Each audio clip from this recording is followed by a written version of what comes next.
Welcome back to Panther Wave, Life Rolling the Crown Vic. First off, I want to say that I appreciate y'all checking out my video. This is a re-upload of the first video of this video. So I'm just going to go back through what I was talking about without the music.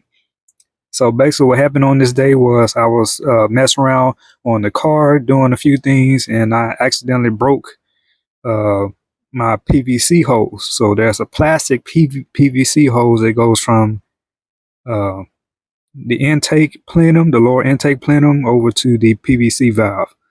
So I accidentally broke it. So here it is. I'm about to show you of what I did. So see how it's broken there? So I accidentally broke it, and it's a full plastic piece. So it comes as one unit to the PCV valve. I keep saying it wrong. PCV valve. So see how it's attached there? And like I said, I was like, man, I done broke it. So I was like, well, I think I have some rubber hoses. So that's when I came up with the idea to just go ahead and just replace the whole hose and put in a new PCV valve. And it was easy to do. All I had to do was take off the cover off the top of the engine, measure my hose, go ahead and cut it to length. So that's my new hose there.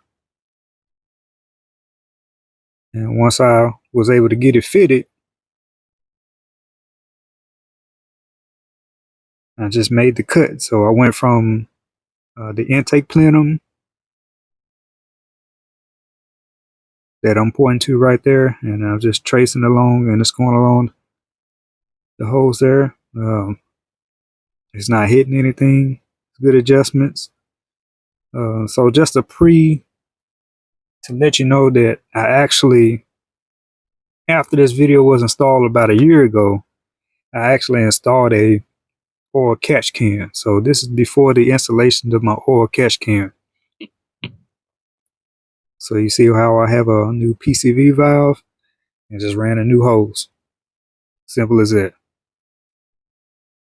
And it works just like it should. So like I say, I appreciate y'all checking out my videos. Thanks for tuning in. Keep coming back. I appreciate you. Thanks.